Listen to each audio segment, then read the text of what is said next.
Hello, everyone. Welcome to the Watchman Speaks. Or I should say, welcome back to the Watchman Speaks. It's been a while, about 6.5 weeks to be exact. So, why has the Watchman been silent during this time when so much is going on? We've been through the month of Elul, most of the month of Tishri. We've been through Rosh Hashanah, Yom Teruah, Day of the Great Shout, Feast of Trumpets, Day of Atonement, Yom Kippur, Feast of Tabernacles, Shemini Atzeret. All that has come and gone. So why have I not been commenting on these events? Well, as I've mentioned in earlier posts, what I had planned and scheduled for the Watchman Speaks, I found did not align with what God had planned. As I entered into Teshuvah and I began to pray earnestly and seek God, call upon God to align me with Him and His plan, every time that I would sit down to do a presentation, it was like I would hit a spiritual wall. It was just like I got a pushback. No, it's not the time. And I thought, well, this is precise time. But no. I have a lot of material to talk about as far as Rosh Hashanah, Feast of Trumpets, Yom Kippur, Feast of Tabernacles, Shemini Atzeret. I have a lot to say about all those things. But God's timing was not at hand. But I do want to draw your attention to where we are right now. You see, the feasts are over, the celebrations are done, but I think we should still be celebrating and rejoicing.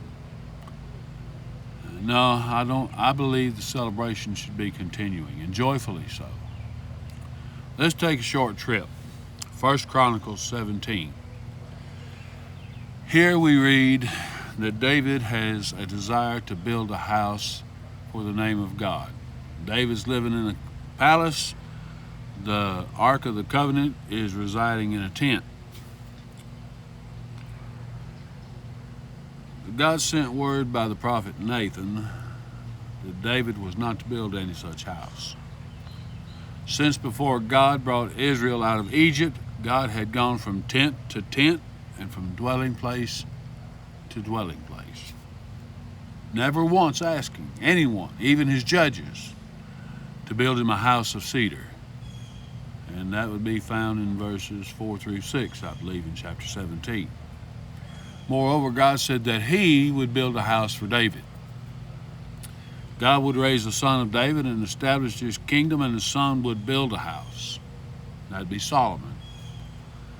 I suspect that you'll find that in verses 10 through 15 in chapter 17. Now you can go ahead and read the chapter. I don't suppose it'd hurt you any. But now the immediate context puts Solomon on the spot to build the house for God. But God said that He would establish David's son. Now, He would establish David's son's kingdom forever. Let's think about that a minute. Now, forever is a long time. And Solomon's kingdom, the great Solomon, fell. However, Yeshua, Jesus Christ, is from the house of David as well. And His kingdom will be established for how long? Go to 2 Chronicles, chapter 6. It says Solomon has built this house. Solomon recounts that David wanted to build a house in the name of God, but God chose David's son Solomon to build such a place. Now I want you to read the prayer of Solomon, verse 12 through 42. I'd like to point out a few verses that spoke to me loudly. So pay attention to verses 15 and 16. A promise is kept, and in more ways than one. It says, pay attention to this. It says, you will not fail to have a man before me sit on my throne, if only your sons Pay attention to their way and walk in my laws as you have walked before me. Solomon eventually fell, and it cost him. Notice verses 26 and 30 and lists repercussions associated with people's sin. But pay very close attention to 32 and 33. It says, when the foreigner comes and prays, you will hear, and you will do what the foreigner asks. Then all the people of the earth will acknowledge you and revere you as people of Israel do. Now that's a mouthful. Okay. Let's forget about Israel. Let's forget about the Jews for a moment. Solomon is talking about me. Talking about most of you. So, when the foreigner comes and prays, you will hear and you will do what the foreigner asks. Then all the people of the earth will acknowledge you and revere you as the people of Israel do. Michael, I know you're probably so far ahead of me right now that you're laughing your very end off, but read the entirety of Solomon's prayer in chapter 6, 2 Chronicles. It's beautiful. Now, what does any of that have to do with the price of tea in Mozambique? Or why do I think we should still be celebrating? Well, remember at the beginning I said I think we should still be celebrating. Here's why. In chapter 7, read verses 1 through 9. I know it takes 5 minutes, but go ahead and read it anyway. It won't hurt you any. It didn't hurt me. I'm an old man and I have less time than most of you. But read verses 1 through 8 and pay very close attention to what's happening. Fire came down and the glory of God filled the place. Verse 9 tells us that the altar was dedicated. The glory of God came down, and the priest could not even minister in the temple because the glory of God filled the place. It was during the Feast of Tabernacles. Verse 9 says, on the 8th day, that'd be Shemini Atzeret, they held a solemn assembly. That is the 15th of Tishrei every year, 15th of Tishrei. But it goes on to say that on the 23rd day of the 7th month, that's Tishrei, current month, he, Solomon, sent the people away to their tents, joyful and glad of heart for the goodness that God had done for David, Solomon, and for all Israel, his people. Now the feasts were over. They were completed.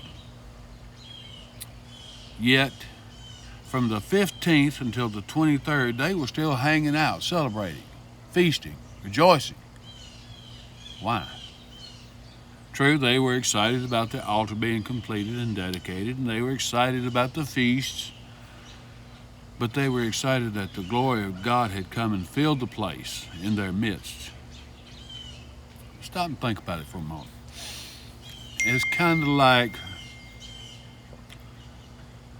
in the beginning was the Word, and the Word was with God, and the Word was God. And later, the Word became flesh and tabernacled amongst us. And that'd be Jesus, Yeshua.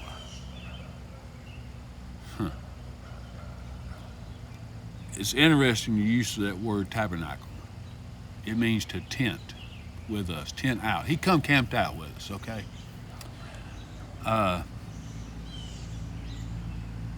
I find it remarkable in that God said that he had gone from tent to tent and dwelling place to dwelling place. But the glory of God was witnessed at the tabernacle that Moses erected. It was witnessed here in the temple that Solomon built. It'll be witnessed when Yeshua returns. But why are we not seeing the glory of God descend now? Hold that thought for a moment. 2 Chronicles 7:12, God came to Solomon and says, I have heard your prayer, and I have chosen this place for myself as a house of sacrifice. sacrifice. A house of sacrifice. God said that he had chosen that place as a house of sacrifice. You ever heard Jesus said, my house will be called a house of prayer? So in Chronicles, it's a house of sacrifice. Jesus said it was a house of prayer. Now, Jesus said that in Matthew 21:13, and I believe Luke 19 and verse 46. But Jesus didn't say that. Jesus was quoting Isaiah 56:7. Could it be that our current sacrifice should be exhibited and manifested through our prayer life? Let's think on that. And it could have some play in the game that during the courses of Chronicles and Kings that David and Solomon were told numerous times, and simply paraphrased, if you walk in my statutes and ordinances, doing all I command, you will prosper. One more thing I want to point out, just in case you think I've lost the few marbles that I do have. One little thing in Solomon's prayer in 2 Chronicles 6:28-31. He goes in to say that when there's famine in the land, there's pestilence, blight, mildew, locusts, grasshoppers, and their enemies besiege them in the land by their gates, whatever plague or sickness may come, any prayer or plea offered by any individual or by all your people. Now, he gets very specific here. Any prayer or plea that is offered by any individual or by all your people Israel, each acknowledging his own afflictions and pain, even spreading their hands toward this house, then may you hear from heaven, your dwelling place, and forgive. May you give to every man according to all his ways, as you know his heart. For you alone know the hearts of the children of men, so that they will fear you and walk in your ways all the days that they live in the land that you gave to our fathers. Now let's stop and talk a few moments about that, because it has New Testament meaning as well. As I've mentioned, the people were hanging out from the 15th of Tishri to the 23rd of Tishri in a state of continued celebration. Why? As I mentioned earlier, the glory of God descended and filled the temple. Considering the state of our nation, the political unrest here and abroad, and the worldwide pandemic that we all face, I say that each of us, individually as a whole, should remember the prayers of David and Solomon. I personally am begging God to let me walk in His statutes and ordinances. We should follow the ancient paths in 2 Chronicles 7, verse 14. And it says, when my people, I've said it before, I say it again, we got to be His people, who are called by my name, humble themselves and pray and seek His face and turn from the wicked ways, then I will hear, I will forgive, I will heal the land, just as Solomon prayed in his prayer. Now I want to give you a New Testament tie-in for all this. Remember, in the beginning was the Word, and the Word was with God, and the Word was God, and then the Word became flesh and tabernacled, tended with us. That'd be Yeshua, Jesus Christ. And how the people stayed and celebrated from the 15th to the 23rd, over a week, rejoicing that the Spirit of God the glory of God had come and filled the temple. Let's consider, just for a moment, 1 Corinthians 3:16. And it reads, "Do you not know that you are a temple of God and that the Spirit of God dwells within you?" Friends, we are the temple. Why do we not see the glory of God descending upon his temple? Could it be? Could it be that we're not paying attention to the prayer of Solomon? Could it be that we're not walking in his statutes, ordinances, according to his word, according to his voice?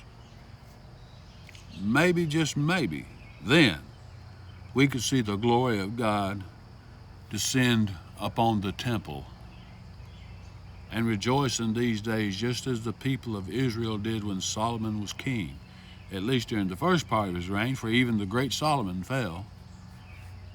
He stopped walking in the statutes and ordinances of God, and God destroyed the temple. That shows you how much God is worried about a building.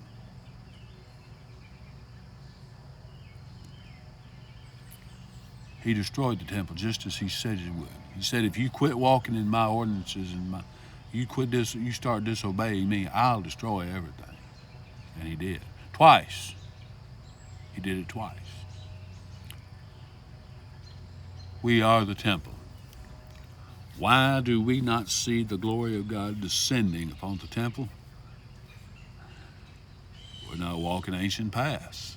We're not following instructions. God forgive us for acting in the arm of the flesh.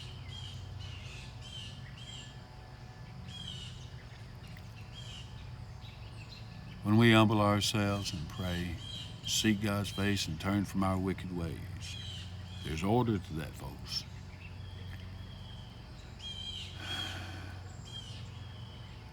And we'll see the glory of God descend upon his temple.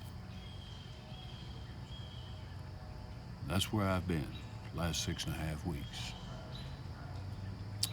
seeking that glory of God to descend on this temple.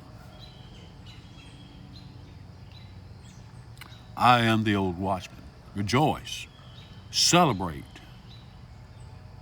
sacrifice, crucify your flesh daily in prayer.